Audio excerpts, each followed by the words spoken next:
Good morning, friends, and welcome to an unscheduled live stream on Crime Time with DutyRon and Ed Wallace. Last night, we rang in the New Year's. It's 2025.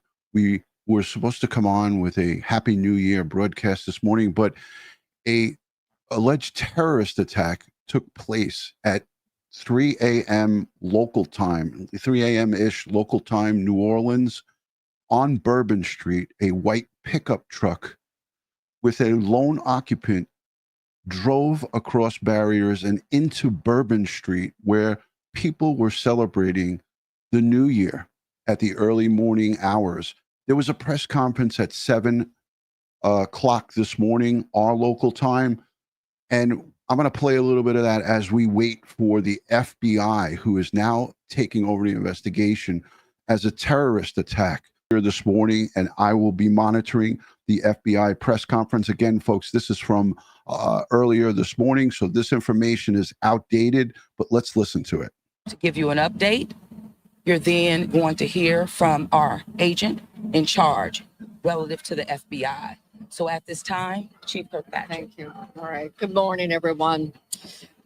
So I'm going to give you as much of the information I possibly can. We are going to give you an update a couple of times today. So we will give you just the basics this morning. All right. We had this event started at about 3:15. It did involve a man driving a pickup truck down Bourbon Street at a very fast pace, and it was very intentional behavior. This man was trying to run over as many people as he possibly could. It was not a DUI situation. This is a more complex and more serious based on the information we have right now.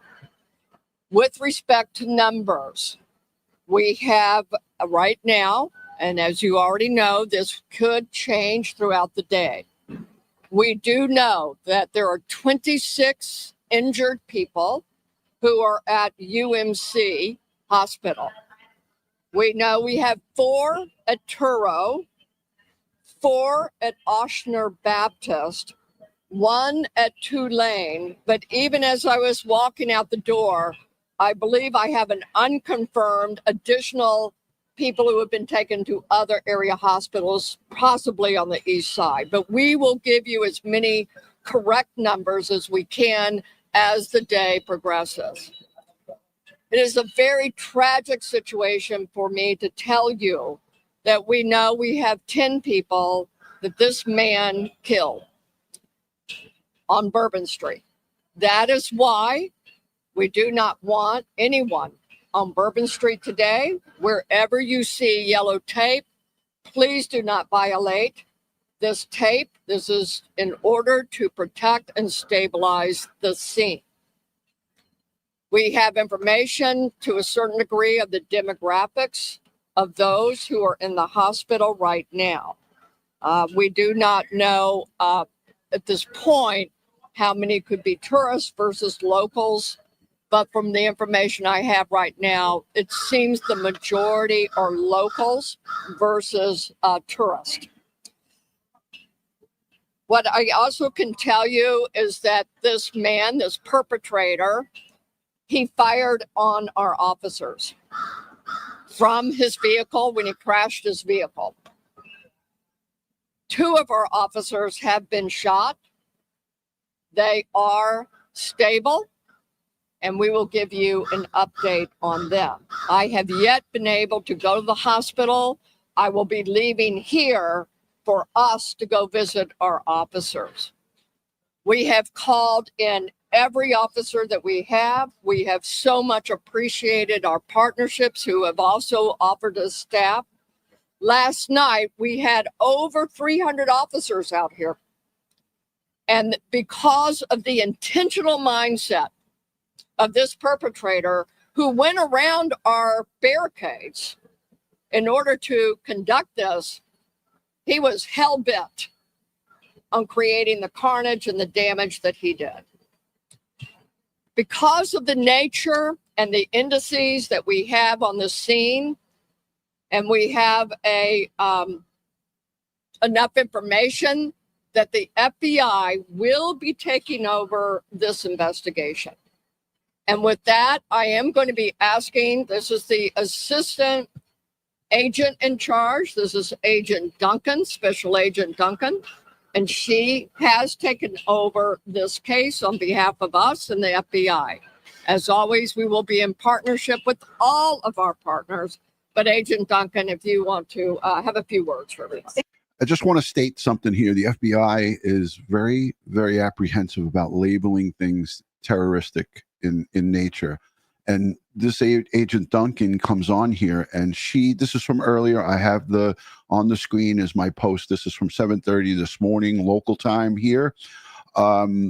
She states it's not a terroristic attack, and that's due to the constraints that the FBI is under from the powers that run the FBI and her bosses. So she makes a statement here that is probably she was told not to say it, but we're going to hear it at the live press conference. They're already labeling it. I looked at a press statement from the White House, and President Biden has used the verbiage of a terrorist attack.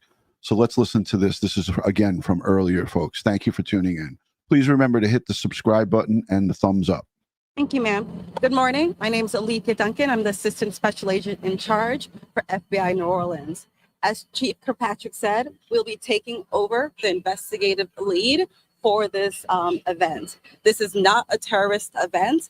What it is right now is their improvised explosive devices that was found, and we are working on confirming if this is a viable device or not. As Chief Kirkpatrick said, we're asking everyone to stay away from Bourbon Street, specifically from Canal Street to St. Anne.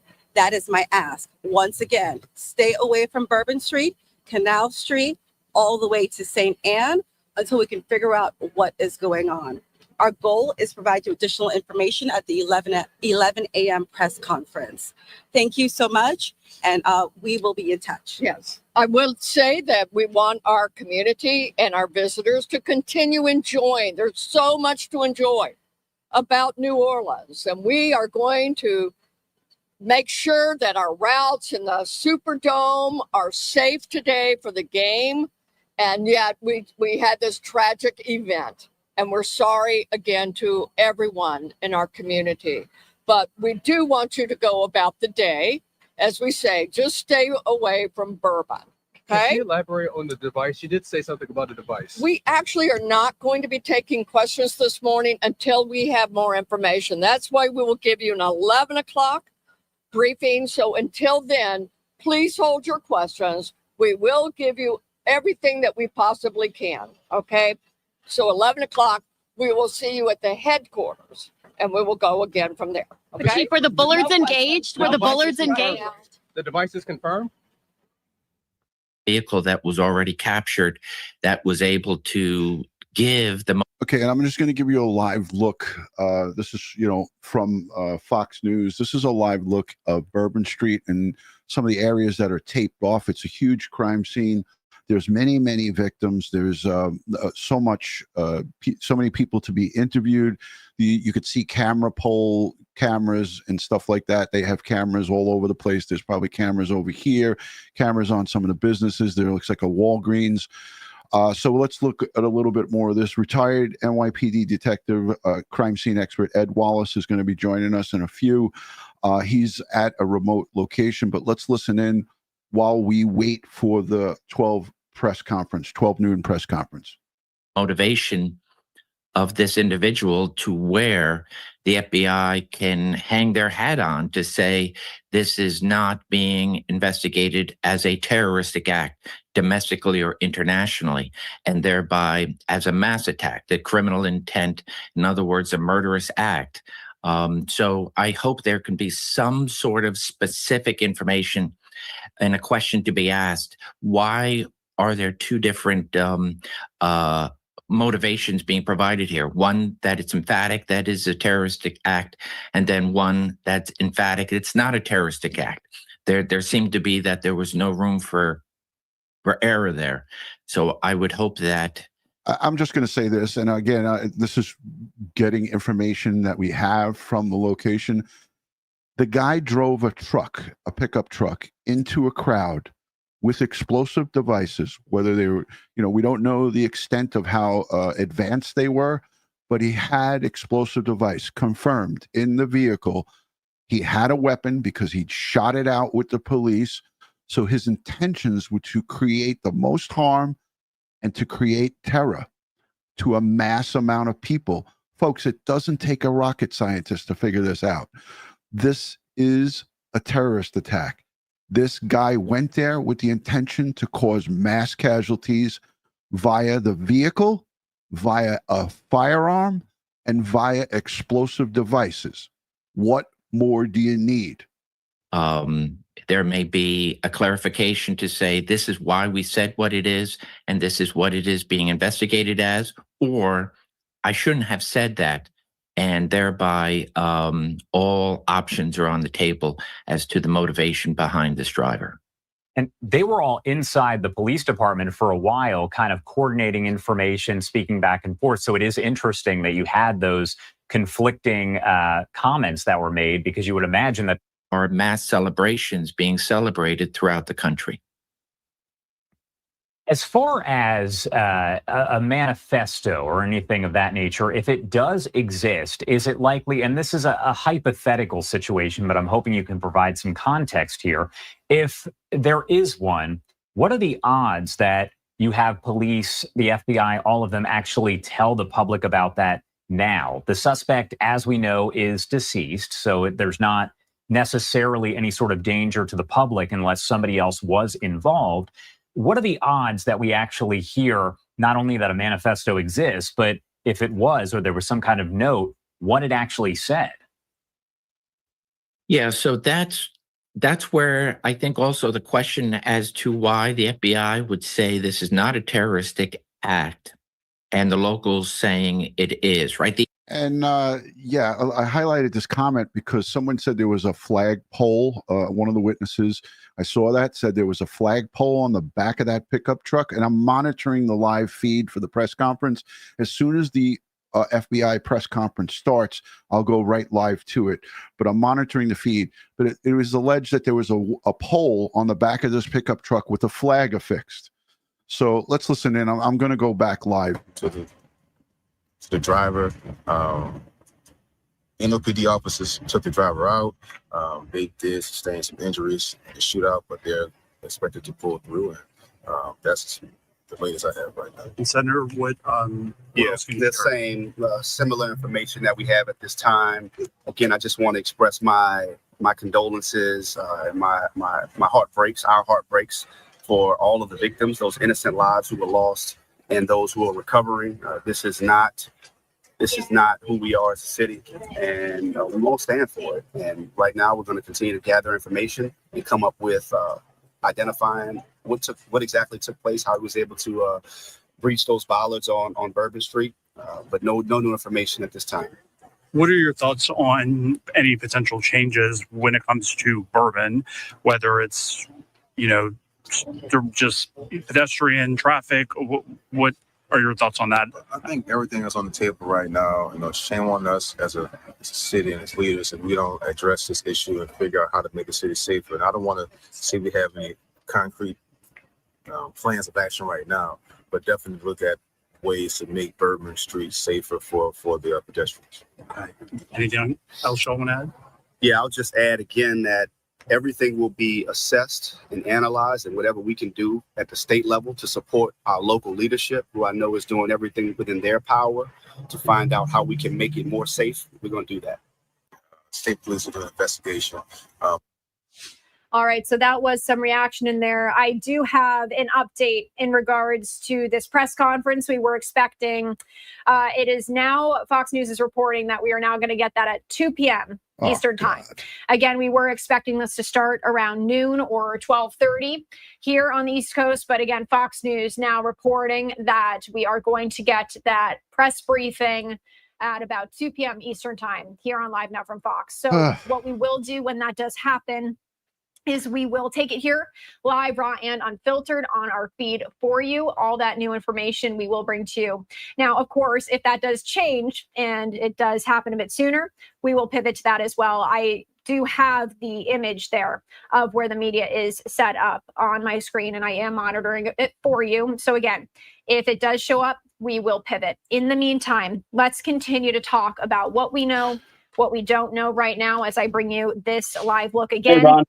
Getting Hey, out Ed, of our 1 second. newsroom. I also do have this shot courtesy of EarthCam as well. And again, the latest here is that 10 people were killed, dozens injured after this pickup truck drove into this crowd of people as they were celebrating. Again, lots of people there for New Year's celebrating, but also this Sugar Bowl, this college playoff game that is still set to happen tonight. But they are increasing security. And again, we've been bringing you these reaction here on Live Now from Fox from law enforcement. We've heard from President. All right, I'm going to pause that. Ed, thank you for joining. I know you're out at the construction site doing work. Press conference was scheduled for 12 noon our time, 11 noon their time. It was supposed to be an FBI-run press conference, and now they're delaying it till 2 p.m. Some of your thoughts and concerns on the delay, maybe information gathering, maybe additional information developing, needing further investigation. Your thoughts on that, Ed?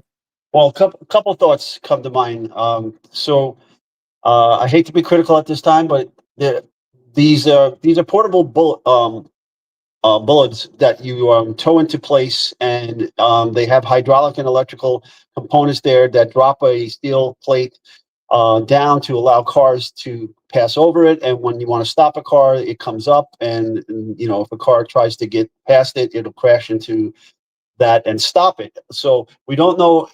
We do know it was there. I saw it. We don't know if it was in the stop position or the go position. That's one thing.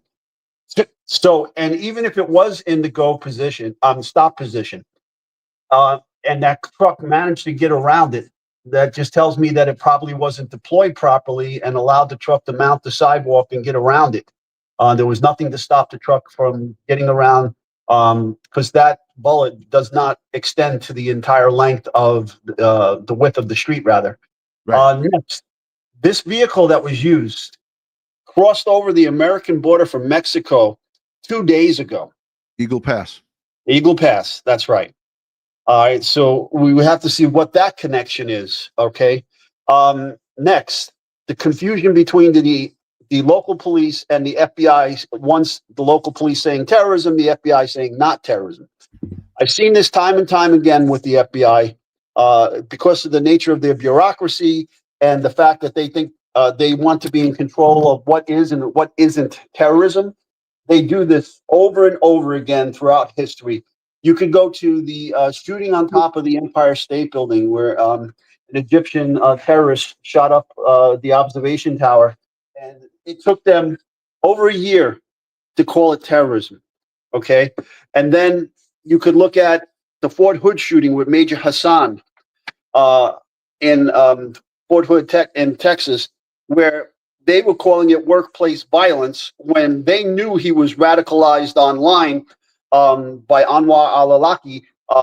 He was in direct communications. The FBI and the Defense Department were monitoring these communications with a wanted terrorist that President Obama would later kill with a drone strike in Yemen. Okay, and yet they wouldn't call it what it was, terrorism. Okay, so they have a history of this. So, it doesn't surprise me that the locals are saying terrorism, and Assistant Special Agent in Charge is not saying terrorism. Yeah. But now that the president has come out and said it, well, guess what? It's going to be terrorism. This is the mayor's assistant, I believe. Good morning. First of all, we do know that the city of New Orleans was impacted by a terrorist attack. It's all still. And this is what amazes me. This is the assistant to the mayor of New Orleans. She comes on the spokesperson and says right out of the gate, Ed, that we were impacted by a terrorist attack. And then you hear from the police chief, who doesn't really say it, but kind of goes over all the details.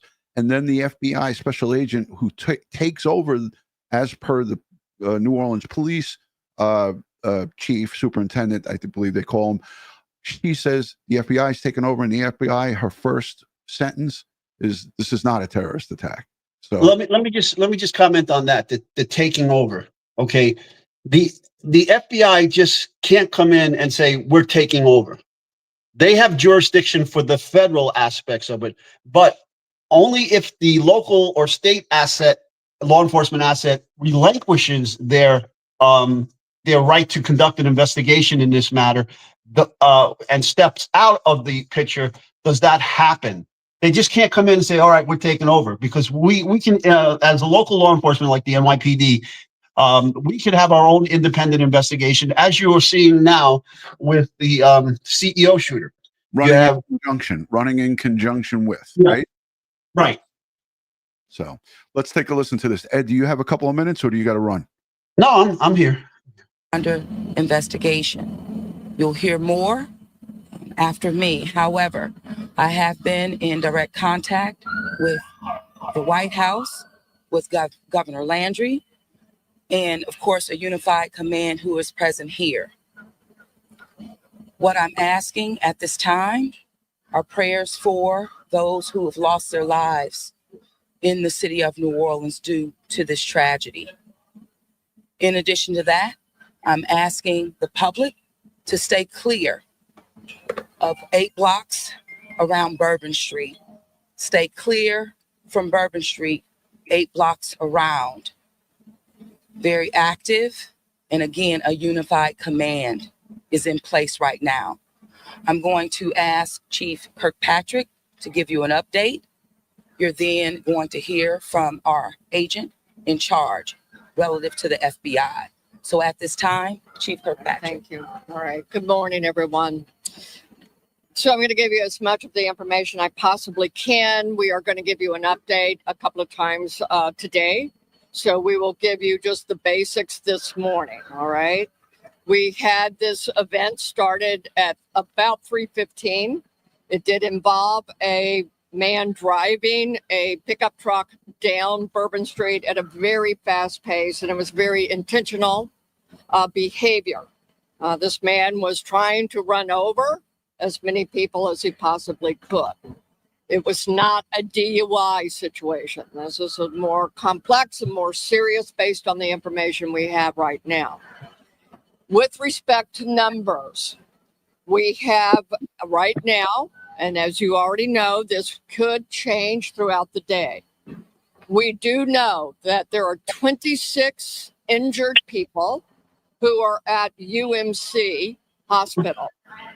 We know we have 4 at Turo, 4 at Oshner Baptist, 1 at Tulane. But even as I was walking out the door, I believe I have an unconfirmed additional people who have been taken to other area hospitals, possibly on the east side. But we will give you as many correct numbers as we can as the day progresses. It is a very tragic situation for me to tell you that we know we have 10 people that this man killed on Bourbon Street. That is why we do not want anyone on Bourbon Street today. Wherever you see yellow tape, please do not violate this tape. This is in order to protect and stabilize the scene. We have information to a certain degree of the demographics of those who are in the hospital right now. Thank you, Susan. We do not know at this point how many could be tourists versus locals, but from the information. Ed, I wanted to ask you, because this is from the press conference earlier this morning, the Rose Parade is ongoing right now in New Orleans. And tonight, the Sugar Bowl, it's a huge college football game, will go on tonight. These events already have full packages assigned to them. But given light of what happened here, there's people in the chat speculating that they would cancel them. There's people in the chat also saying that, a lot of other things are happening and so forth. We have Ryan Investigates in the chat as well. Billy Ryan, Happy New Year and thank you for being here. He's a retired first grade detective. Hey, Billy. From Arson and Explosion, the Bomb Squad. How concerning, Ed, are the authorities, state, federal, and local, as it pertains to coordinated additional attacks? And I hate to say this, but this is, in fact, the raw truth of possibilities here. Ed? Well, they should be. They should be very concerned. See, they have information because of security clearances they can't share with law enforcement that doesn't have the security clearance. So they may know more about this individual and that vehicle and so forth than they're able to share with other people. But these events now, correct me if I'm wrong, I thought the Rose Bowl parade was in California. Yeah, the Cotton Bowl game, I believe, is in New Orleans. I remember I was just down there. In fact, I was in a hotel right across the street from Bourbon, from Canal and Bourbon over there. But so they're going to put out a bulletin about what transpired here, and if they have intel on that this guy was not acting alone, and there are outstanding parties that could be involved in this, and they need to secure these events. Change their posture, so to speak, and add more assets to protect against ramming incidents and IEDs and shootings. Because this guy had guns, he had IEDs, he had the vehicle. It wasn't a very sophisticated attack plan, but you could see how effective it is, and it has been since one of the first attacks in Nice, France. They conducted this type of attack, and then it started popping up all over Europe. We need to be very concerned about this and make sure that you have all the correct assets, your trucks, your bullets, and so forth in place properly, and augmenting what you currently have in place. Right. Yeah. And that's, she's going to go on to talk about some of the events that are going to take place in New Orleans going forward. And yes, I did misspeak, as we often do on live streams. Rose Parade is ongoing in California, but again, you have to look at our country as a whole. This is not just isolated to New Orleans, and that was the reason I wrote down the Rose Parade, which is ongoing, and that's something that we always see on TV on New Year's Day. People watch it and people enjoy it, but you have all of this alerts. Everybody's on high alert now. And let's listen to what she said further going into this. I have right now, it seems the majority are locals versus tourists.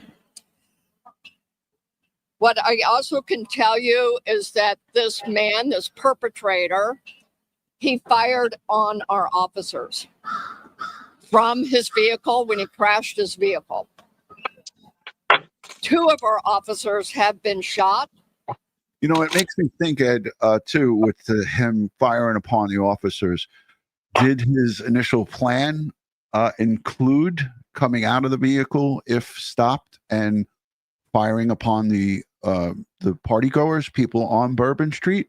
We don't know, but you could definitely speculate that he didn't have good intentions, having firearms and probably a lot of ammunition and so forth. And there's talks about homemade explosive devices in that vehicle. What really was this guy's plan? Did he have a manifesto? These are all questions that we have, but it sounds like this was a coordinated attack on his own. Early looking at this preliminarily, and he had a lot of different tools that he was going to use. Was he going to detonate the vehicle, get into the middle of the crowd and detonate the vehicle? We don't know. Ed? Yeah, we need to know more about this border crossing and that vehicle and what that vehicle is associated with and who. We have a thing, it's called a terror screening center. So when law enforcement runs names, addresses, phone numbers, registration, license plates information, it automatically gets routed through the terror screening center. And if this guy is on somebody's radar, or if that vehicle or that address or phone number is on somebody's radar or a terror watch list, it's going to pop and it's going to notify local law enforcement or whoever is running the information and tell them how to handle the situation. It comes with various codes and telephone numbers that they have to reach out to the FBI Watch Center and they'll be guided by what the FBI tells them they would like us to do as a local and state law enforcement. Maybe conducting a car stop or something like that. So I know they ran the plate. I know they have information. Who's the owner of that vehicle? Because it was a Texas license plate. California, you said, the Rose Bowl and everything. That's a border state. All right. There's a lot of what we call gotaways that we have no information on who these individuals are that illegally entered our country and have not come in contact with CBP or ICE or any of the other Homeland Security entities that control entry into the United States. So this could be something that is what we call a combined coordinated attack, and it could occur someplace else in the country, given that today we have a lot of these sporting events happening at the same time. Yeah. New Year's Day is very busy across the country. And let's listen to the rest of this as we await the 2 p.m. press conference that we'll do separately on a separate live stream. They are stable, and we will give you an update on them. I have yet been able to go to the hospital. I will be leaving here for us to go visit our officers. We have called in every officer that we have. We have so much appreciated our partnerships who have also offered us staff. Last night, we had over 300 officers out here. And because of the intentional mindset of this perpetrator who went around our barricades in order to conduct this, he was hell-bent on creating the carnage and the damage that he did. Because of the nature and the indices that we have on the scene, and we have enough information that the FBI will be taking over this investigation. And with that, I am going to be asking, this is the assistant agent in charge. This is Agent Duncan, Special Agent Duncan. And she has taken over this case on behalf of us and the FBI. As always, we will be in partnership with all of our partners. But Agent Duncan, if you want to have a few words for everyone. Thank you, ma'am. And again, this was earlier today, and we're going to hear this agent say that this is not a terrorist attack.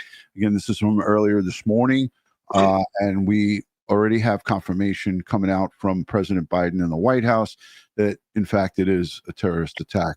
So, again, mixed messages, but this is all we have to listen to. This is from earlier this morning. I just want to make it clear for those of you who are listening. Again, it's a live show. This is a pre-recorded press conference from earlier this morning. Good morning. My name is Alethea Duncan. I'm the Assistant Special Agent in charge for FBI New Orleans. As Chief Kirkpatrick said, we'll be taking over the investigative lead for this event. This is not a terrorist event.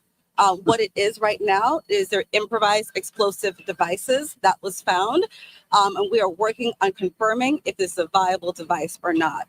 So, Ed, let me ask you, somebody plows into a crowd of people on Bourbon Street with a car, with a pickup truck, and there's an improvised explosive devices in the vehicle. He opens fire on the police. He plows down, kills 10 people, injures 20 to 30 more people.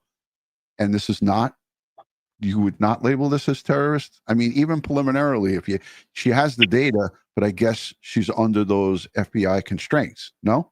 Yeah, the FBI is a bureaucratic monster. Okay, these agents, and you think you would have learned something after 9/11, because in the 9/11 Commission report, they talked about how the bureaucracy stopped the field agents from conducting the proper investigation and putting the pieces of the puzzle together to detect the 9/11 plot. Okay, that said, all right, it seems to me that they're still in that mode is of not calling it what it is. If it walks like a duck, it looks like a duck, and quacks like a duck, it's a freaking duck. Okay. Exactly. It just enrages me that the public gets fed this, even if it's early on in it. They had enough information that they blurbed out with the police, local police, the mayor. It just contradicts the whole thing, and I don't know. Let me know what you think in the chat, guys. In the chat, let us know what you think about this. This is a prime example of mixed messages sent to the American people when it's clear and concise what it is. Like Ed said, if it walks like a duck, quacks like a duck, it's a duck. This is not a terrorist event. What it is right now is their improvised explosive devices that was found. And we are working on confirming if this is a viable device or not. As Chief Hey, Ron said, we're Yeah. asking everyone to stay away. So there's a document that anybody in our listening audience can go online and look at the National Response Framework. It's a DHS document. It's a federal document, and it spells out the authorities granted to different federal agencies when it comes to terrorism. For instance, it says that FEMA is responsible for the helping the public in certain natural disasters and in response and recovery. But investigative wise, and in order for the Attorney General, rather, is in charge of all terrorist acts. Mhm. Now, the Attorney General delegates the authority for federal investigations to the FBI if two things are in play: terrorism and a weapon of mass destruction. Okay, so your CBRNE, chemical, biological, radiological, nuclear, or explosive. Now, in this case, you have possible terrorism and you have possible weapons of mass destruction. So the Attorney General will delegate to the FBI as the lead federal agency. Like, because if it wasn't terrorism, it was just explosives, it could have been the ATF. Okay, that was the lead federal agency. Like, your hurricanes and your tornadoes and your floods, that's FEMA, right? And typically you don't have an FBI response like that. Right. So this, it's unbelievable how to this day and age that they haven't learned their lessons from the past, and they just can't call it what it is. Yeah, it's pathetic. I'm going to play after this I have saved a little bit of the border down in Texas where it's alleged that this perpetrator crossed from, and they're putting it out. I read it already in an article as you were talking, that he crossed a short time ago at the border. They have confirmation of it, but we'll take a look at that. Away from Bourbon Street, specifically from Canal Street to St. Anne. That is my ask. Once again, stay away from Bourbon Street, Canal Street, all the way to St. Anne until we can figure out what is going on. Our goal is to provide you additional information at the 11 a.m. press conference. Thank you so much, and we will be in touch. Yes, I will say that we want our community and our visitors to continue enjoying. There's so much to enjoy about New Orleans, and we are going to make sure that our routes in the Superdome are safe today for the game. And yet we had this tragic event, and we're sorry again to everyone in our community. But we do want you to go about the day, as we say, just stay away from Bourbon. Can Okay? you elaborate on the device? You did say something about the device. We actually All are. right, there was no more comments about the device. And again, this is just it's sickening to hear this going on. We're in 2025, day one, first day of the new year. It's not a great way to start things off, but again, when terrorism looks at their targets, it looks at the mass impact. They look at, like last night, I got to tell you, when I was watching Times Square and the celebration on TV, it was raining, it was pouring. There was many of our, our colleagues from the NYPD and, state federal partners and so forth. But I always cringe when I see that many people in one place, because we know who's watching, Ed, I just want you to elaborate on that, because you've been down there. I've been down there for many New Year's Eves. It's this is what they look for: large crowds, mass destruction, mass casualties equals terror. So yeah, so we teach a course developed for Homeland Security for called SPOT. It's called site protection through observational techniques. Okay, and we use a layered security posture at these events. Now, these are events. These are things that we plan for now, and just as we have to do our homework and we have to do our threat assessments and we have to plan to protect these events, the terrorists are doing the same thing. So they'll look at previous years of how New Orleans protected Bourbon Street. They'll look at photographs online and for this event and see what the security posture has been over the last couple of years. And they then can develop their plan, figure out their weapon system, figure out how to defeat the security measures that were put in place.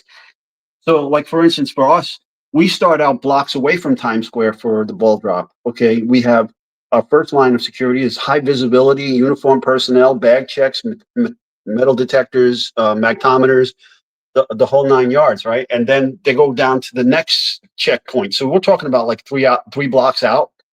So then they go to the second block, and it's done again. Then they go to the third block, and then they get into the area and they get assigned a pen. Right. And we pen them in using our steel barricades, and that we're told them, if you leave, you can't come back in. Yeah. Okay. Yeah. So ours is a really hardened target to hit. Plus, we have all kinds of surveillance. Now, people don't see it, but we have all kinds of surveillance going on, plainclothes, law enforcement, and then we have all kinds of detectors that are deployed, fixed detectors and mobile detectors that are out there looking for bad stuff that could hurt people. And we have thermal imaging, and then we have our helicopter assets, and then we have our drone assets. All of these things are up in the air, trying to spot the bad guys. And then we have nothing happens from year to year in Times Square for the most part, because of all of the assets that Ed's talking about. We have a massive police department, whereas New Orleans is a smaller police department. And Cat Lover 33 says, "Why would you do this at 3:15 for mass casualties?" At 3:15 in the morning on Bourbon Street, it was packed. It was packed with young party goers. We're all home. Us old folks are home and tucked into bed. But at 3:15 in the morning on New Year's Eve, it's packed with people. And maybe some of the personnel, have been there for a long time and guards get let down. I don't know. I don't know what happened there. But I know that the police official, the executive female, she said that he was able to get up and around our barricades. And so what does that tell you? What does that tell you right there, that comment? That they obviously didn't plan for that contingency. That they deployed the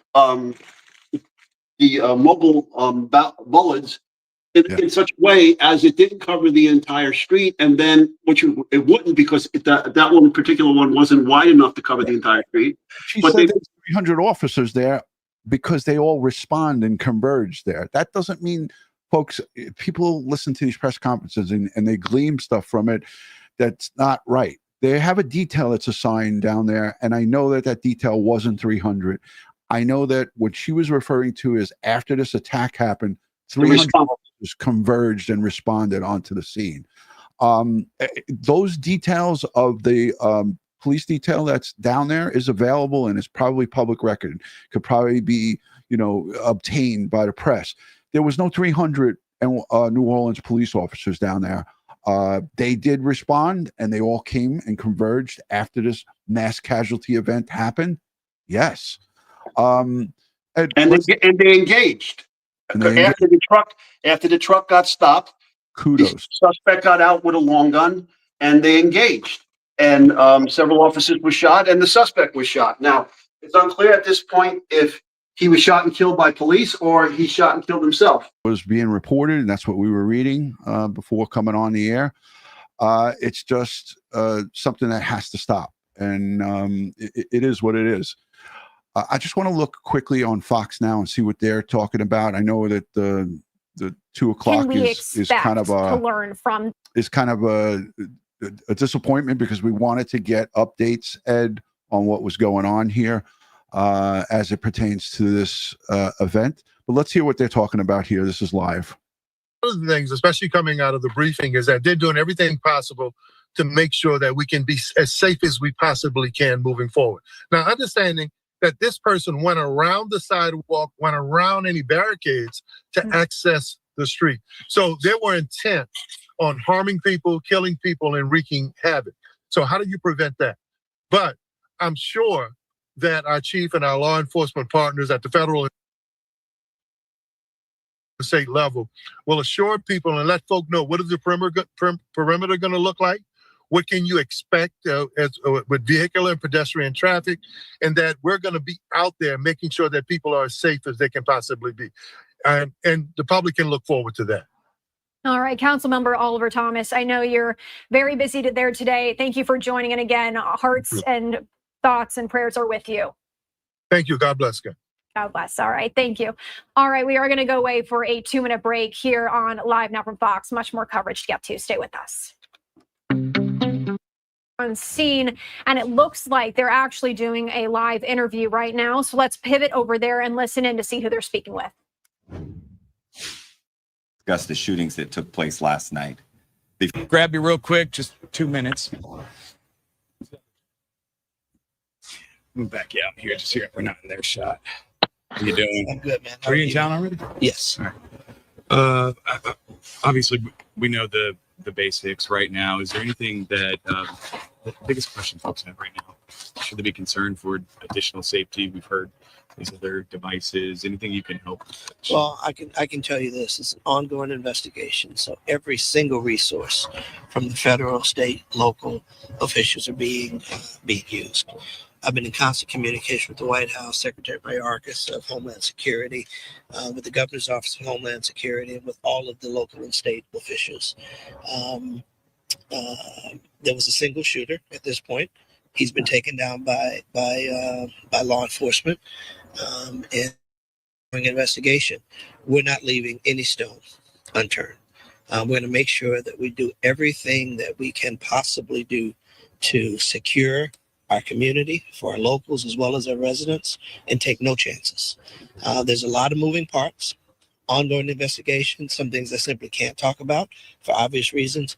But what's most important is know this: every resource possible is being used to make sure that we secure the area and bring anybody else. And at this point, we don't know if there's been anybody else to justice. Let me ask you this. You were talking with John and Meg this morning about those bollards that came about while you were at City Council. I remember when they were installed in 2017 for New Year's Eve celebration, right, to harden it because of similar attack. Ed, what are they talking about when he just made that reference to the ballots?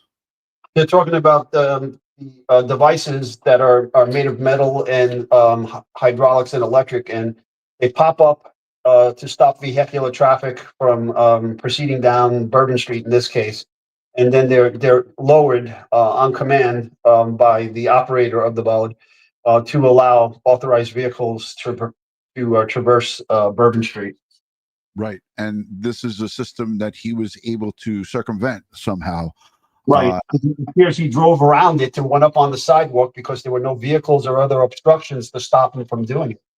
Like with us, with New Year's Eve, we use the large sanitation trucks filled with sand and so forth to block off some of the areas that are not secure to make them secure, correct? Correct.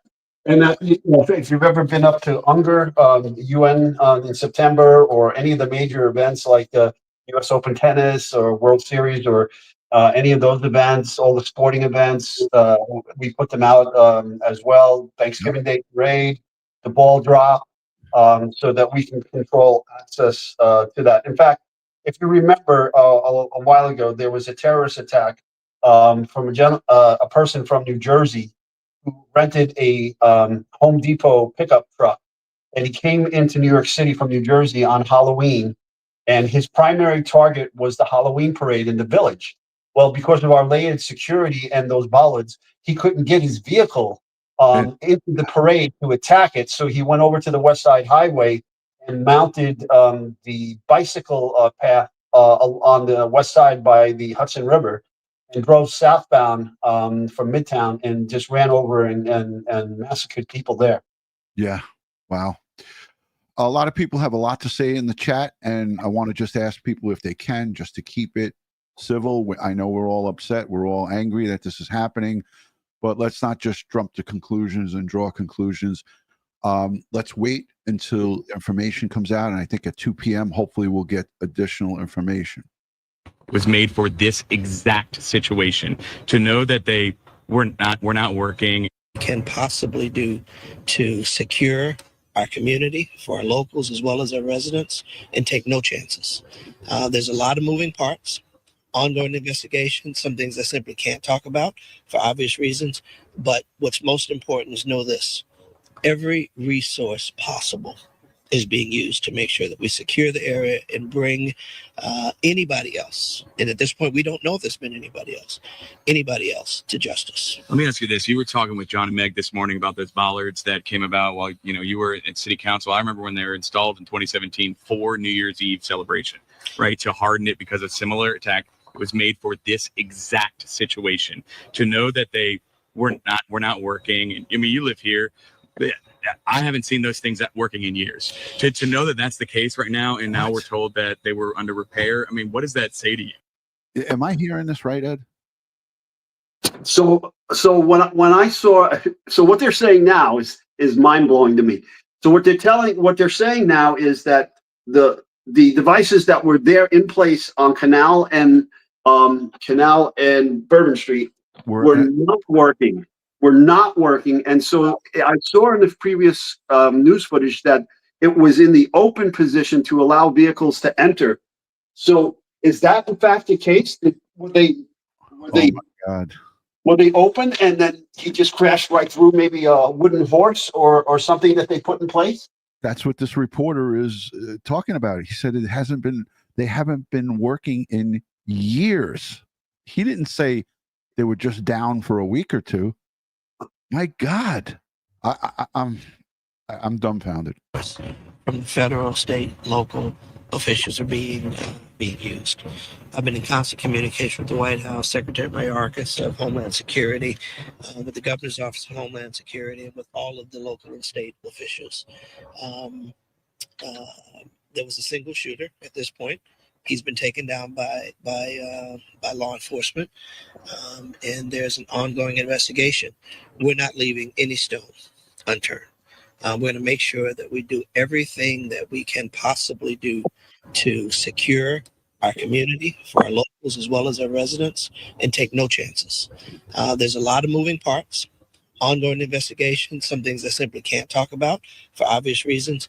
But what's most important is know this: every resource possible is being used to make sure that we secure the area and bring anybody else. And at this point, we don't know if there's been anybody else to justice. Let me ask you this. You were talking with John and Meg this morning about those bollards that came about while, you were at city council. I remember when they were installed. This is the bollards they're talking about. I backed it up so you guys can hear it. In 2017 for New Year's Eve celebration, right? To harden it because a similar attack was made for this exact situation, to know that they were not working. And I mean, you live here. I haven't seen those things working in years. To know that that's the case right now, and now we're told that they were under repair. I mean, what does that say to you? If in fact that's correct, that they were not operable, that's unacceptable. And if they were not operable, there should have been a plan B. There should have been a tow truck. There should have been a fire truck. There should have been some other item or something steadfast there to disallow any vehicles from. This man knows that they're not working, and he is on an interview saying, if in fact they are not working. This reporter said they haven't been working in years. 2017 they were down. It's 2025. Being able to plow through the crowd. I don't know the facts on that, but I will tell you, many years ago, I served on the city council. I'm intimately aware of the security features that are in place for downtown and for the French Quarter.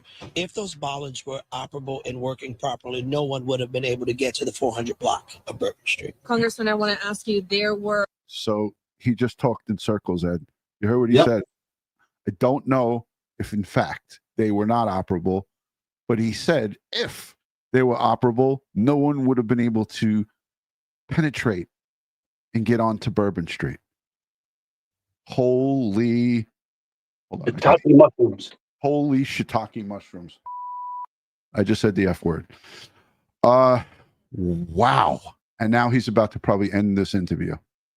Hundreds of police officers, LSP officers, Troop NOLA, not just for Bourbon Street, but we also know Sugar Bowls tonight. What does that say, knowing that there was so much presence down there, and this still was able to happen, and this man was still able to commit this attack? Well, listen, we know that terrorists, and that's what we're classifying this, are pretty crafty. And we will continue to push back as hard as we can with every possible resource to make sure that they know that we're not going to. Is this the most political, like this? I mean, this guy is talking in circles. He's not directly answering the questions, but then he's coming and saying, if we can do surrender to terrorists or to terrorism, we're going to continue to use our resources to fight and push back. I have every confidence in our local law enforcement, our FBI, our state police, and Homeland Security to make sure that the area is secured, and anybody else who may have been involved with this will be brought to justice. What we need now is the citizens to cooperate. This is not a time to come out and to sightsee or to look and to see what's going on. Please stay home. Stay in secured settings. Stay in your hotels, in your homes. Look out for loved ones. Do safety checks to make sure that people are in fact home and well, and let law enforcement do its job. Do you believe that the Sugar Bowl will be played tonight behind you? I don't know the answer to that, but I will tell you that safety is number one. This football game is important. It's a major event. People have come from all over the country, but nothing is more important than public safety and making sure that we're protecting the citizens and visitors alike. Until that's ascertained, that we can deliver that, it remains an unknown. Obviously, there was hundreds, if not thousands, of people out there on Bourbon Street. It was the hours after it struck midnight, people partying, celebrating. What do you want to say to those people who are safe now, but were out there? Our heart goes out, obviously, to those who lost loved ones, to the 10 or 12 people that we know died in this horrific act of terrorism, for the 20 or 25 that are injured, that are in local hospitals. Our prayers, the thoughts go out to the survivors, and know that we will not let their deaths and or injuries go in vain. We will bring them to justice if there are others outside of the one that is now deceased, to make sure that we send a powerful message to others, to copycat or others that may be associated with this, not on our watch. What does the state now look like for you and other state and local leaders? We're going to be working. Ed, I'm just reading something from on the wire, and it says that the vehicle that was used in this attack is allegedly rented through a Turo app, a car sharing company. And this is, I think the ABC News was quoting this. Truck is registered to a 42-year-old man, officials say, and this is from the New York Times. Vehicle involved in attack. Then there was another report, vehicle involved in the attack came through the Eagle Pass a month ago, but they're saying that possibly that's not. So everything is sketchy right now. It's all over the place. Louisiana Lieutenant Governor Billy Negressor told WDBU officials are probing if the attack was connected to ISIS, but they're not saying if it was. That a flag was displayed on the back of the truck, and there's this picture. I see a picture of the flag, but it's covered. It looks like it possibly is covered. And then is it entirely covered? Can you see any colors? It's got like a grayish color over it. It's gray, a white something at the bottom, but it's a white flag. It's got a Texas plate on it. The Texas plate is visible, supposedly registered to a family. So it's people who rent out their vehicles on a rideshare app. So he rented it from somebody. It's registered to someone in Texas. And it looks like somebody put a cover over this flag that was on there. But witnesses say that this suspect was wearing full body armor and armed, as you said, with an assault rifle. You can't see any colors on the flag, like yellow, green, black. Just a gray covering over it. So if anybody has a picture of the flag, if it was confirmed an ISIS flag, John Burroughs is saying CNN confirmed that it was an ISIS flag. that puts a lot more credence into that this was a specific type of terrorist. This could be a homegrown radicalized terrorist here. They get radicalized online. They live in the United States. They could be naturalized citizens, or they can actually immigrated and got resident alien status. And then they get radicalized and develop this plot. And they really have no official association with ISIS, but they'll conduct their attack and they'll give credit to ISIS. Like, for instance, the San Bernardino shooters, the husband and wife, they dedicated their attack in San Bernardino, which wasn't their original target, to ISIS. And the same thing with the Pulse nightclub terrorist attack in outside of is either Kissimmee or Orlando, where the terrorists called 911 and during the course of the commission of the crime, dedicated the attack to ISIS when he had no official affiliation with ISIS. Right. Let's take a look here quickly. Hold on a second.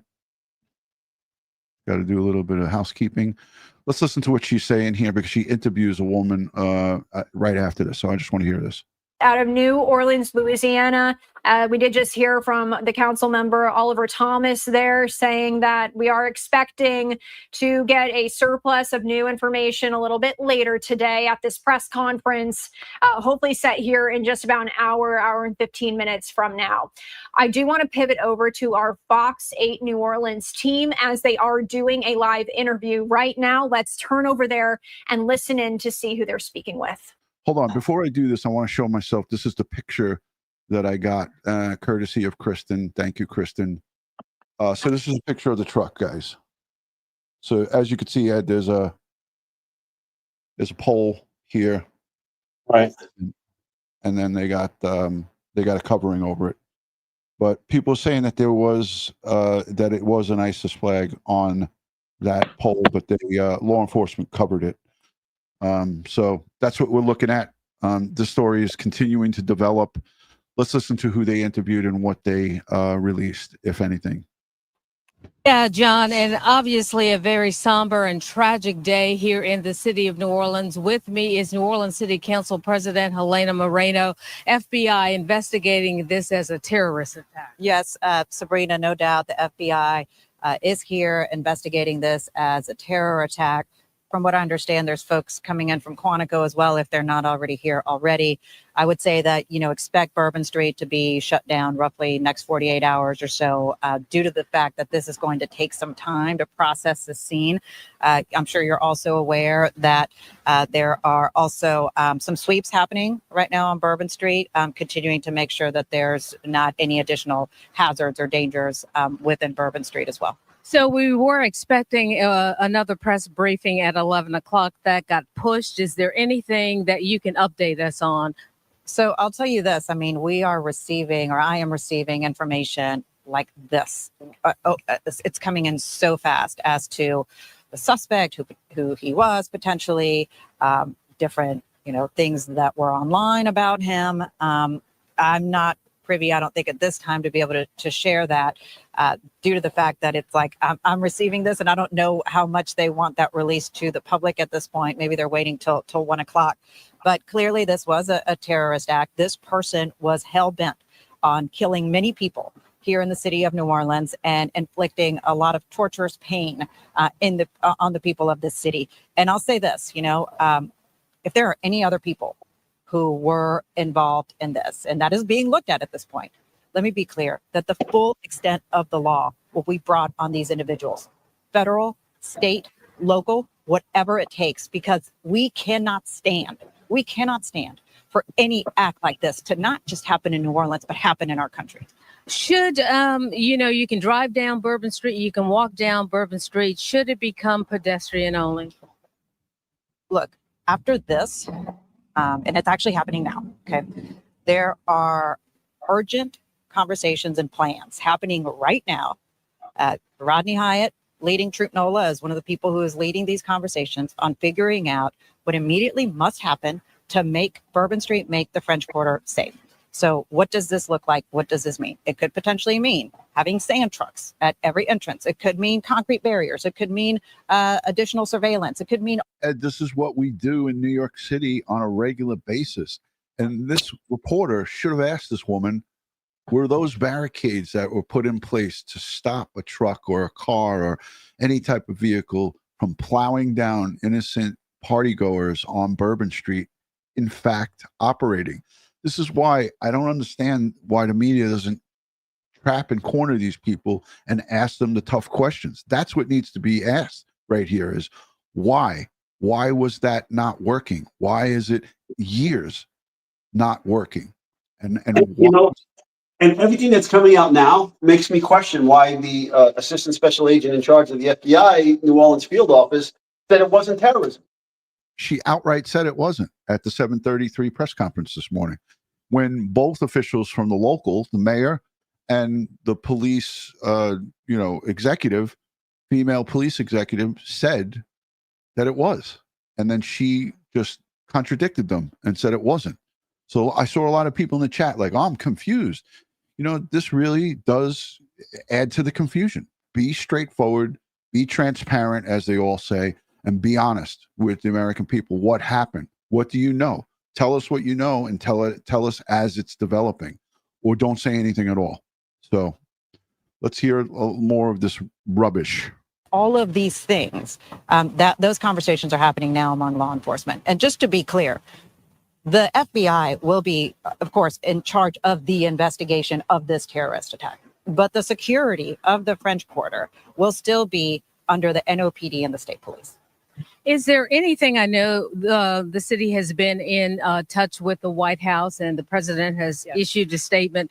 Is there anything from your vantage point that you're seeing that the federal government should be doing at this point to assist the city? I'll tell you this. I mean, they have been great partners and they are coming in full steam ahead. No doubt about it, and willing to provide whatever resource is needed to ensure that New Orleans is safe and to ensure that the Sugar Bowl is safe. Just for an example, whatever resources Chief Kirkpatrick has asked for, she is receiving, including additional bomb dogs that were sent down to assist with additional sweeps at the Superdome and also surrounding areas around the Superdome to make sure that for the Sugar Bowl today, the people are kept safe. I don't have to tell you that not only do we have the Sugar Bowl, but soon we'll host the Super Bowl. Right. What kind of pressure does this put on the city now as a result of this terrorist attack? I'll say this, whatever plan we had in place for the Super Bowl for safety, enhance it, triple it, make it stronger. This is a time to really review what happened overnight and see, is there anything we missed? Is there anything intelligence-wise that maybe our federal partners or maybe us locally, like was there anything missed? What were the signs? What potentially, could have been done to deter this from happening? Also, once again, we talk about French. Don't be fooled. She knows that was that major flaw on Bourbon Street. Yep. Those barricades not working, and that's why she's stuttering here. She knows that the city of New Orleans, and they probably made notification to the state. The state probably made the notification that they needed money from the feds, and so on and so forth. And it's just a bunch of chain pulling nonsense. But yet they want to just say, come on and enjoy everything that New Orleans has to offer. Well, you got to get your security in place. Look, we just had millions of people in New York City in Times Square. And again, I say every year when they're in Times Square, I worry because you have to worry. But I know that the package is in place, that the counterterrorism unit, the NYPD, the feds, the states, we're all working together to keep the safest city in the United States, New York City, running as it pertains to New Year's Eve. So crazy, just insane, Ed. It bears repeating. We have this phrase we say, in law enforcement, we have to be on our game 100% of the time. And with the terrorists, they only have to be lucky once. Well, he was lucky. Yeah, and you have to look at additional attacks, additional locations. We just had the Christmas market in Germany attacked in the same manner. Same manner, exactly the same. Right. And if you know this event is coming up and you know that your safety measures are not working, then why didn't you take other precautions? Yeah. Sad. Border security, taking a look at that, and that is being taken a look at right now to make some changes. And so, but like I said, whatever plan was in place, it's time to make it even better and stronger. We're standing outside University Medical Center, well equipped to handle trauma. Early on, the superintendent of police said that it was thought that the majority of the victims who survived were locals. Your message to New Orleanians after this horrific event? The reason why I was here at university is because a friend of mine called me and she sent me a picture of a person she was looking for, and that she was here. And I came to see her because this person who she's looking for was on Bourbon Street last night, and he does not appear to be at any of the hospitals. And so when I came to see her, I was brought to a conference room that is filled with a couple dozen people in that same situation. And their loved ones were on Bourbon Street last night. Some of them did say that their loved one's phone is still on Bourbon Street, but they are not at any hospital. And so they are here awaiting news. And the anxiety and the fear that these families are enduring right now is really beyond comprehension. And so we're doing everything possible to find their loved ones. But, ultimately, we see things like this happen in other parts of the country, Sabrina, and we say, gosh, that's really horrible, but you still have this hope that it's never going to happen in your own city. Of course, a lot of people at this time would be asking, why New Orleans? Why the French? And that right there is a question that we all have. And that right there is a question that the FBI needs to understand as well, because it's New Orleans right now, but are there other cities potentially that could be targets? So that's for them to figure out. And that's what they're looking at. Who was this man? Who was he affiliated with? Why New Orleans? Why now?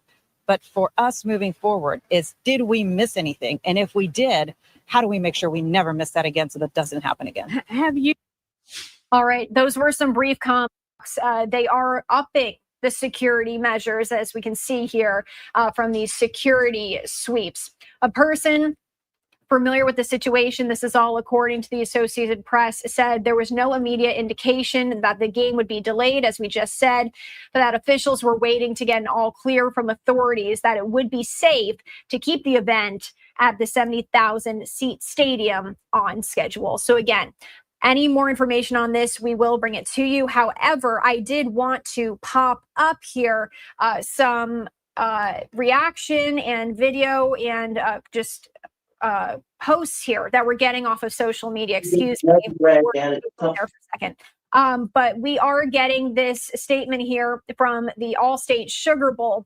And here is what they're saying. Quote, the Sugar Bowl committee is devastated by the terrible events from early this morning. Our thoughts and prayers are with the victims and their families. We are in ongoing discussions with authorities on the local, state, and federal levels and will communicate further details as they do become available. We've been hearing reaction from lawmakers, officials, and we have also been hearing from a number of other people, such as President Biden, as well as President-elect Donald Trump as well. We've been bringing all of that to you here on Live Now from Fox. But what we're going to do right now is I am going to just bring back up this image to give you a live look at what is going on right now at the scene there. Again, as we await more information to come out here, this is this shot we've been bringing you throughout the morning. Another image I do want to bring to you right now as well. This is another angle from EarthCam on Bourbon Street. I do want to pivot really quickly to some brief comments from Council Member Freddie King III. He did speak very briefly just a few hours ago here. So I do want to pivot over there, Am. Yeah, as we know, look, Ed, this Well, I got an this, email. this is way after the First I got there. Yeah. this is way after the scene. This is way after the crime happened at the scene. But you know, like little plastic barricades like this, you see them on both sides. You know, these aren't gonna stop anything. Unless there's concrete within these and they swing open, you know, but even then, you know, you could run a truck through them. Here in New York City, if there was nothing to block it, they would have a cement, a sander, a sanitation sander truck filled with sand to make it weighted. Ed, I got you muted because it sounded like you were having a conversation there, but I'm going to unmute you. This is a look at the live cameras obviously after the fact on Bourbon Street. But yeah, these look like just little plastic barricades. I'm here, Ron. Okay. Yeah, I didn't know if you were talking. It sounded like you were talking to somebody else. But yeah, this is a live look from EarthCam looking into Bourbon Street, Ed. Yep. Listen in. State police are doing an investigation, looking into maybe additional accomplices to the driver. NOPD officers took the driver out.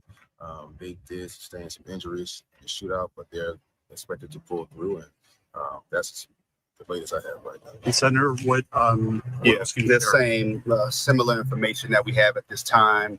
Again, I just want to express my condolences, my heart breaks, our heart breaks for all of the victims, those innocent lives who were lost, and those who are recovering. This is not who we are as a city, and we won't stand for it. And right now, we're going to continue to gather information and come up with identifying what exactly took place, how he was able to breach those bollards on Bourbon Street, but no new information at this time. What are your thoughts on any potential changes when it comes to Bourbon, whether it's, you know, just pedestrian traffic? What are your thoughts on that? I think everything is on the table right now. You know, shame on us as a city and as leaders if we don't address this issue and figure out how to make the city safer. And I don't want to see we have any concrete plans of action right now, but definitely look at ways to make Bourbon Street safer for the pedestrians. At least this politician said, shame on us for not being more prepared. Listen, this event goes on every year, a celebration of New Year's Eve on Bourbon Street. Young folks, anybody that wants to come down there will be celebrating throughout the night. And they were not, in my opinion, preliminarily with what we've heard from local officials, state officials, that there were things that would have made this a safer event had they'd been operational, and they weren't. So kudos to him for saying shame on us, because yeah, he's right. Yeah. Yeah, I'll just add again that everything will be assessed and analyzed, and whatever we can do at the state level to support our local leadership, who I know is doing everything within their power to find out how we can make it more safe, we're going to do that. State police are doing an investigation, looking into maybe additional accomplices to the driver. NOPD officers took the driver out. They did sustain some injuries in the shootout, but they're expected to pull Coverage of that. I did also want to head back really quickly to our Earth Cam of the scene, because it's been pretty stagnant in one direction all day, but you can see it's actually panning right now. So it's giving us a little bit of a better sense here of what the scene looks like. Right now it is, you know, turning towards this door here, but moments ago, you know, we can see now we're just getting a little bit more of a view of what the scene does look like as of this moment. What I do want to... Ed, can you talk about those orange barricades that are there? Yeah, they're like temporary plastic jersey barriers, and they're usually either filled with sand or water. You know, usually in the warmer climates, they put water. In the colder climates, they usually put sand or water with an antifreeze. But they're designed to stop traffic. They're used on construction sites. They're used on construction on the highway to create the temporary lanes while highway construction is going on. And they interlock at the ends to form a temporary barrier. Right, but it's nothing hard that would stop a vehicle, obviously. It depends on what kind of vehicle, how fast it's going. It will, like today's modern vehicles, it will damage it severely. Yeah. Yeah. So I believe what we're going to do, Ed, is I'm going to power down this live stream because they said at 2:00, so it's another 40 minutes from now. I don't want to keep everybody here for 40 minutes as we wait. But yeah, this is 10 dead, up to 30 or more injured after a car rammed through partygoers over in New Orleans on Bourbon Street. Horrific attack. A gun battle ensued between local police on the scene and the suspect. It's alleged that he had body armor on, got out of the vehicle, flag on the back of the vehicle, alleged to have been an ISIS flag. There's reports that he was from Texas, but we don't know. None of this is confirmed.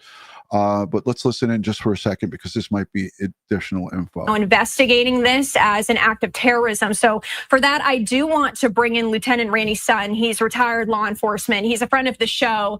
Appreciate you joining us on short notice. Sad way to start the new year, of course. I guess I just want to get your first initial reactions. When you woke up this morning and you heard this news, what went through your head?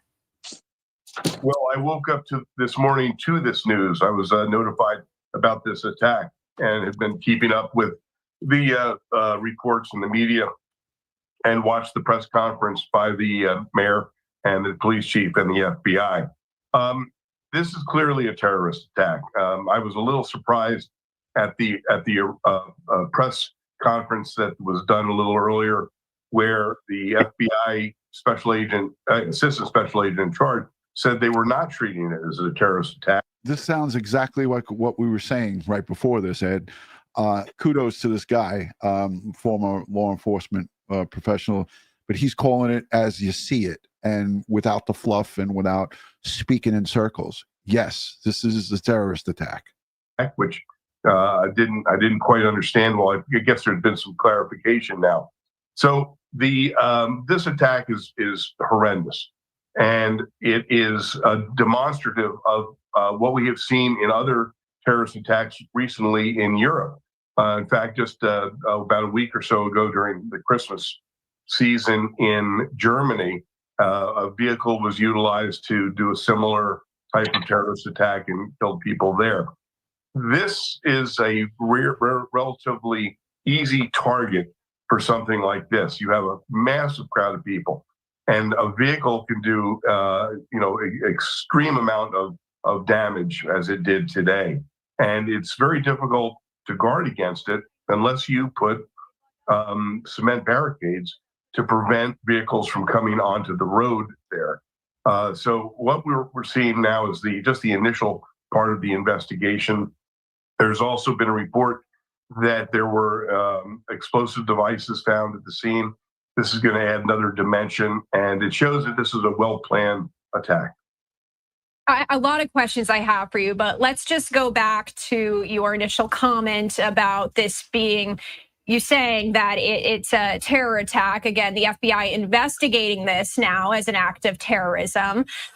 Is there a reason, though, why a bit earlier this morning they didn't outright come out and say, we're investigating this as an act of terrorism? Is there a reason why they may not have done that?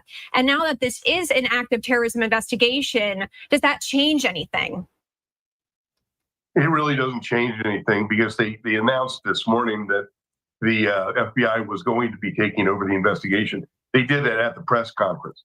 And of course, if the FBI takes over an investigation, there has to be a federal nexus to that. And even if 10 people were killed, this would, if there was no federal nexus, such as a terrorism nexus, then the local authorities in New Orleans would be handling it. So the fact that the FBI came out immediately and said they were taking over this investigation it really created a kind of weird dynamic when the ASAC said that it wasn't being investigated as terrorism. So I think she basically just misspoke, and they've clarified it since then.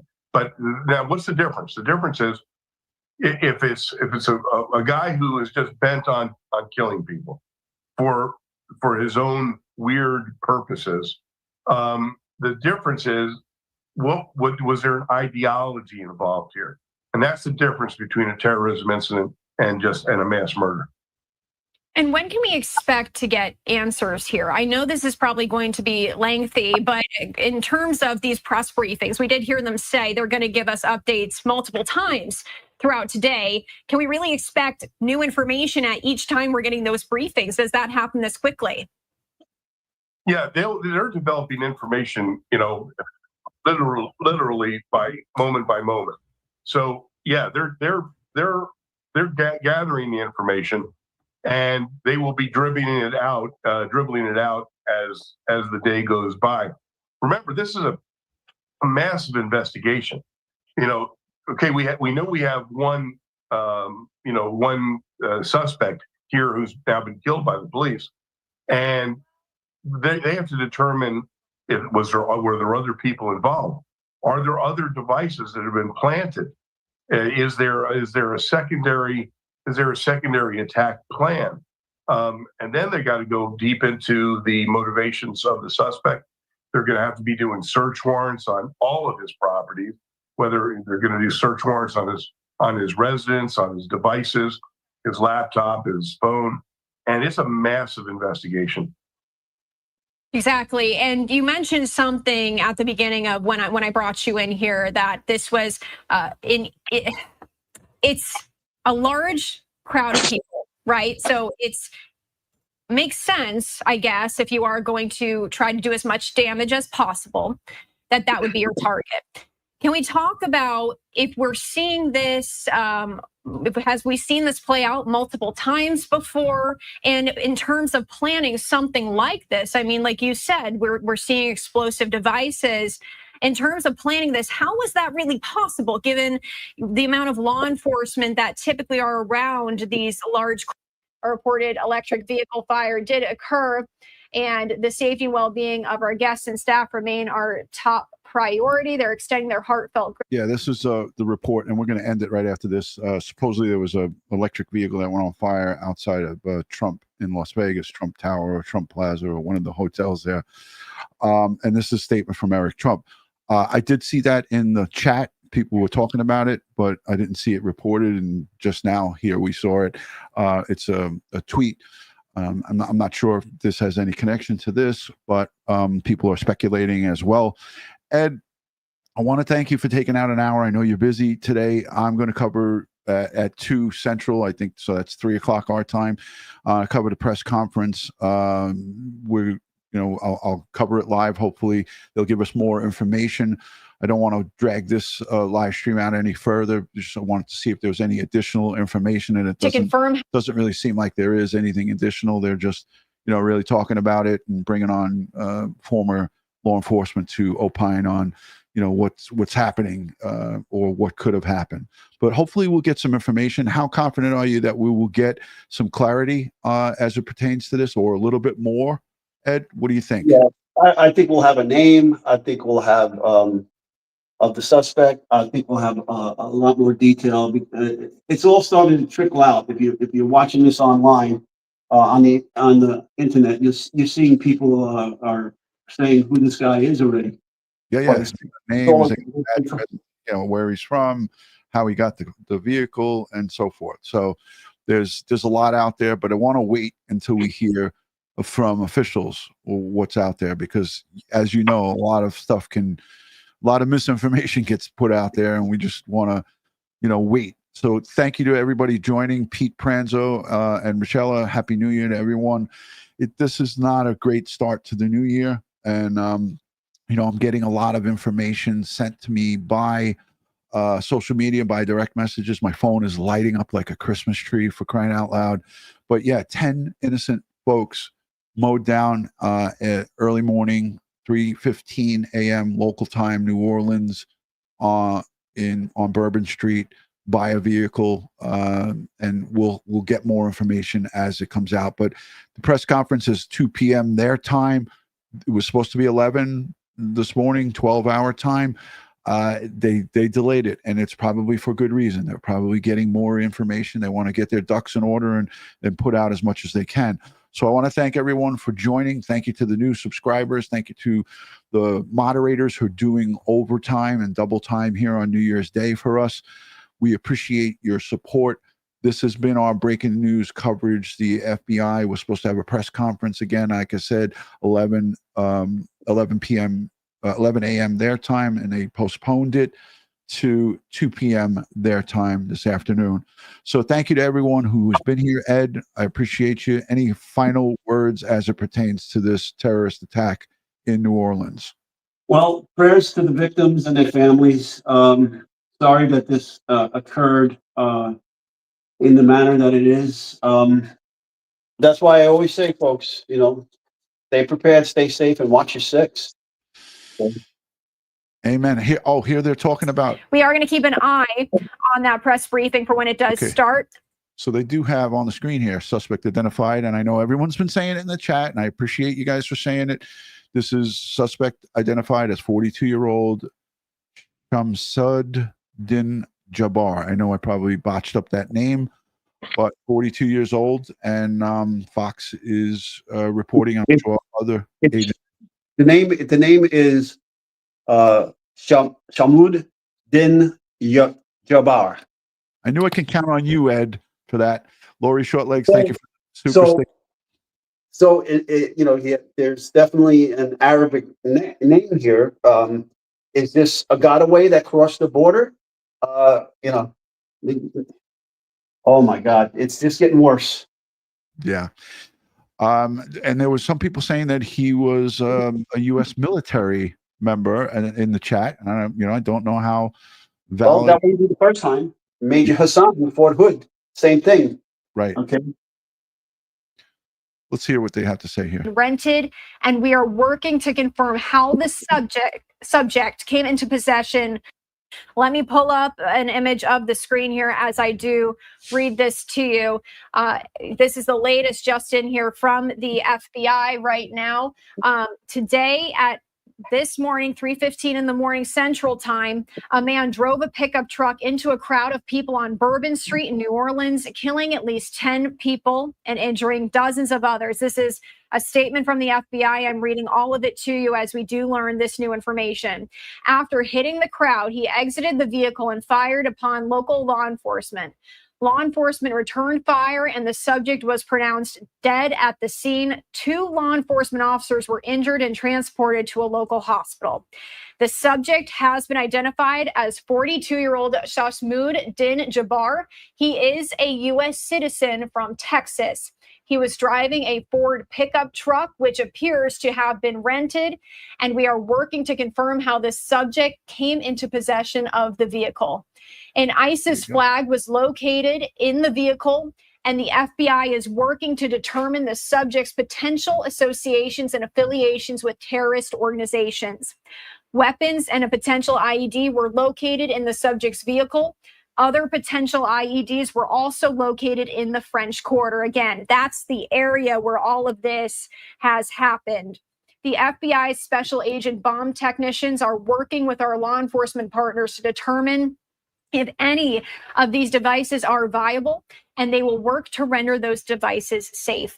The FBI is the lead investigative agency, and we are working with partners to investigate this as an act of terrorism. We are aggressively running down all leads to identify any possible associates of the subject. So again, if you are just joining us here on Live Now from Fox, we finally have some new information to bring you here, as we are getting this new information that a suspect has been identified in this attack in New Orleans that happened this morning at 3:15 Central Time as people were celebrating New Year's. That subject, again, has been identified as 42-year-old Shamsud-Din Jabbar. He is a U.S. citizen from Texas. He was driving, again, that Ford pickup truck, which appears to have been rented. And we are working to confirm how the subject came into possession of the vehicle. Again, more information here from the FBI is that an ISIS flag was located in the vehicle, and the FBI is working to determine the subject's potential associations and affiliations with a terrorist organization. Again, weapons and other potential IED were located in the subject's vehicle. Other potential IEDs also located in the French Quarter. The FBI special agent bomb technicians now working with law enforcement partners to determine if any of these devices are viable, and they will work to render those devices safe. The full statement I just read to you in there from the FBI that we just got into our newsroom from their national press office. Again, we are expected to learn a bit more here within the next 30 minutes or so, hopefully with this press conference, to discuss this a bit more. But again, and this is, the news is going to develop. There's going to be more information that's going to come out. That press conference is going to happen later today. We'll hear more, but this is stuff that's been out there. Look, we have people all over the place in the live chat, and that's what live chat is about, and everyone to have an open conversation. But here, at the end of the day, ISIS flag confirmed. They said it was inside the vehicle, but we saw the picture that I shared with you guys. It was covered up. But I would imagine that white pole on the back of that pickup truck had that flag flying, as was reported. They said that this flag, maybe he had additional inside the vehicle. Maybe he was going to take that and put it on his head and get out of the car. Who knows what his plans were? But his plans were to create and kill as many people and create havoc and create terror. And that's, in fact, what happened here this morning on the first day of 2025 in America, in New Orleans. Sad.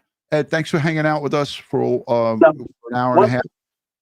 It just makes, again, what the assistant special agent in charge said is at the earlier press conference even more ridiculous now. Yeah. These types of things, you have to, when you're doing public information, you have to be accurate with the information you're saying, and to have a local saying that it is terrorism, and then have the FBI saying it isn't terrorism. I mean, that kind of thing now that's blowing up in our face could be career ending. Yeah.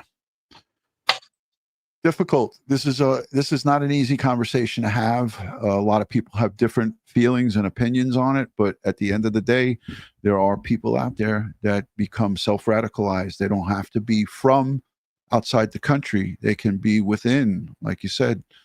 But we still got to track down what he was doing in Mexico and who he was associating with there. Yeah, I'm not even sure if, that's not even clear if he did come from Mexico or if he lived within Texas. These earlier reports may, in fact, not be accurate. We don't know. Right. And the rental vehicle, it could have been somebody else. Yeah. No matter how you slice it, this is terrorism, whether it's, domestic terrorism or foreign or whatever his beliefs are. He had an ISIS flag in the truck. And we know that there was a flag flying on the back of it. And from reports from eyewitnesses, they said that it was an ISIS flag. It was covered up with a gray object or some type of something that they covered it up there with. So let's hear what they have to say later on. We'll see you guys on the later broadcast. Thank you for joining, and thank you for watching, listening, and interacting. Leave us comments down below in the comment section. A lot of the stuff that we discussed was breaking and developing, and maybe some misinformation that's out there. Again, we're reporting this stuff live to you as we're seeing it and as you guys are getting it. So thank you. Subscribe, hit the like button, and also go over to DutyRon.com for further conversation. Thank you to the mods and everybody that's here hanging out. And we'll see you later on. Thanks, Ed. Thank you, Ron. All right. Bye-bye now.